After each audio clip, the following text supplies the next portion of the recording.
I have to talk about Dylann Roof. I have to talk about his statement today and what I think is actually going on. So Dylann Roof, the sentencing phase of his trial started today, and he had opening statements, and the reason he represented himself. Let me start there. The reason he represented himself is because his lawyers were going to try to do their jobs, and there's lawyers were going to try to save his life and keep him from getting the death penalty. And to do that, they were going to introduce psychological evidence and testimonies and try to create this sympathetic picture of Dylann Roof, or at least the picture of someone who made a mistake or someone who did something horrifically terrible, but doesn't necessarily deserve to die, et cetera, et cetera. That's the job. That's the job of defense attorneys all across the country, hell, across the world. Dylann Roof did not want that image of himself portrayed in the internet, in the national community.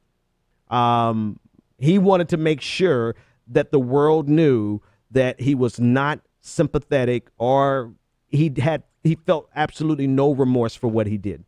And so when he got up to do his opening sentence, his opening statement, he said that, quote, he had not, quote, shed a tear for the innocent people I killed. He said, I would like to make it crystal clear that I do not regret what I did. He also called psychology, because his lawyers were going to introduce psychological information of a mental defect or whatever. I am not sure, but of a psychological disorder, rather, not a mental defect. But he said of psychology, he called it a, quote, a Jewish invasion. He said he's not sorry. He does not feel sorry for he said he does feel sorry for the innocent white children forced to live in this sick country. And he does not feel sorry for the innocent. He does feel sorry for the innocent white people that are killed at the hands of the lower race. This is what he had in his journal. I'm going to make sure I make that distinction, because I'm like, if he said that live on the fly, the judge should have got him. But this is what was read from his journal, and this is what was read by the prosecutors. The U.S. Attorney Nathan Williams, Assistant U.S. Attorney Nathan Williams said, quote, the defendant didn't stop after shooting one person or two or four or five. He killed 9 people. The death penalty is justified. Here's the thing. Dylann Roof wants to be executed. That's the only conclusion I can come to. Dylann Roof wants to be executed. And, I think America is about willing to oblige him at this point. But he sees this as, he sees himself as a martyr.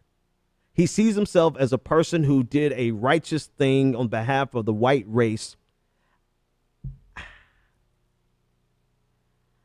And I'm only a few sentences away from saying F it, just give him what he wants.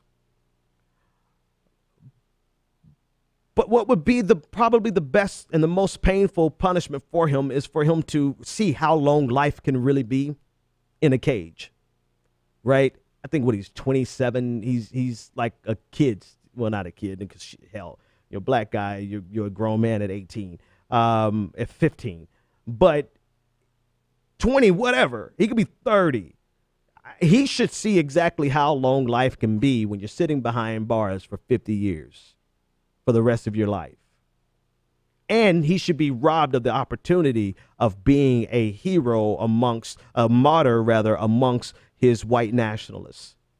This is the natural, so forget Dylann Roof at this point. I want to add this to it. This is the natural outgrowth of the soft pedal dog whistles that escalates into the loud, very vociferous neo-Nazi, white supremacist racism that has been flirted with by America. America is now flirting with this. And don't get me wrong, we had a full-blown affair with the relationship. That's what America was founded on. But we had this brief respite where we tried as a collective people to reject this. And now with the rise of Donald Trump and the quote-unquote alt-right, who are nothing more than white nationalists and neo-Nazis, we are coming back full circle. And so now this Dylann Roof's actions are a direct outgrowth of the type of vitriolic hatred that is spewed by the so-called alt-right, who are nothing more than racist neo-Nazis, white supremacists. The only difference between Dylann Roof and even a Richard Spencer is a Richard Spencer knows how to blend in America.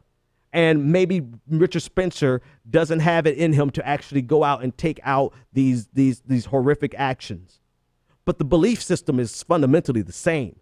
The belief system of separation of the races, the belief system of inferior races, or the belief system of white genocide, all these fundamental things that you hear Dylann Roof espousing, this is the same shit that you hear from people who are now getting these profiles in New York Times and on NPR.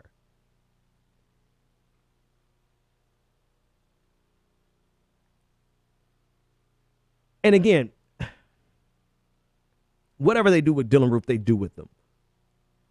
But the problem that has remained is that there is a sentiment in America of white victimhood that is pandered to not just by the dregs of society, but pandered to by Fox News, pandered to by and flirted with directly by your president-elect. Breitbart, Steve Bannon. There's a direct line that you can draw from the violent, racist murders of Dylann Roof from these elements, because it doesn't start. People mistake hatred. People mistake racism. They mistake it as something being loud. And they see it only in the extreme examples. And they see it and they realize and they recognize, oh, Dylann Roof is a problem. Dylann Roof was wrong. He's a racist. But then they don't look at the subtle things that led to this. Because most people, a normal human being, let's if there is such a thing, let's take a normal human being. Their first reaction, their inclination towards a racist bio saying that there's white genocide and that there are inferior races that are trying to take over and that black people are the problem and black on white crime is the problem and blah, blah, blah. All these things. Most normal people, unless they've been introduced to this slowly but surely, their normal reaction isn't going to be headlong. Yes, I'm a full-blown white supremacist. I am a racist.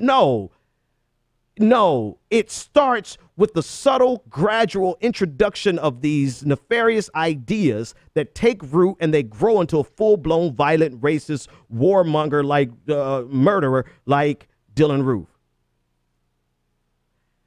All that to say, if you don't address it when it's soft dog whistled rather, by the likes of Bill O'Reilly, don't be surprised when it's a full-blown problem, not just problem, but full-blown massacre by somebody like Dylann Roof. Because it's every day in, day out, you get this type of racist vitriol that is fed to America every day. Not a damn day goes by where you don't get the dog whistle portion of the racism that fuels people like Roof. And because they don't see that as a problem, they act surprised. They act surprised when it leads to something like this.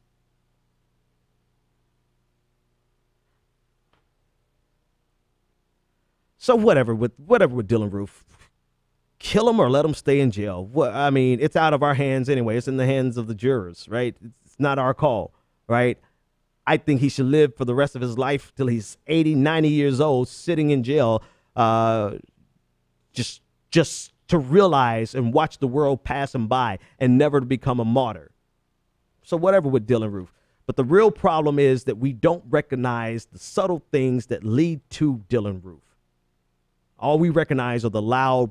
We don't even call the loud racist anymore. We give room. We give voice. We give platforms to the alt-right. Because there's this fascination with it since Donald Trump was elevated to the White House because of it.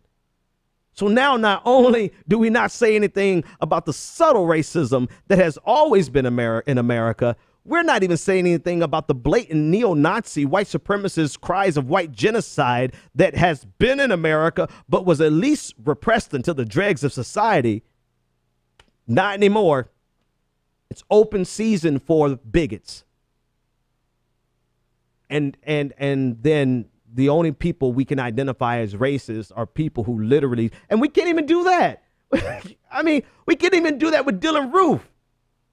You know, they didn't want to call him a white Christian terrorist. They didn't want to admit that this was about race.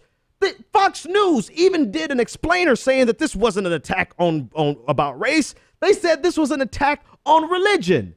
You can't even get Dylann Roof said to America that I'm doing this. I did this because I am a racist piece of shit. And you get Fox News to say, hold on, Dylann. No, you did this because this was an attack on America. Dylann Roof is America's creation. Dylann Roof was birthed, born, bred, and cultivated right here in America. And so racist, white supremacist, dog whistle laden organizations, outlets, big and small, loud and tiny and subtle dog whistles all the way to David Duke and Richard Spencer. All of you own him. He is your child. He is your bastard child.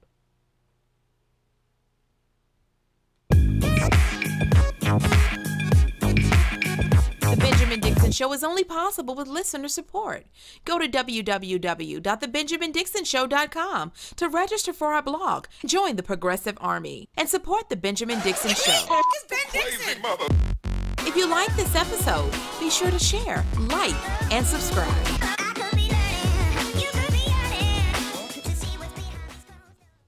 Consider becoming a Patreon.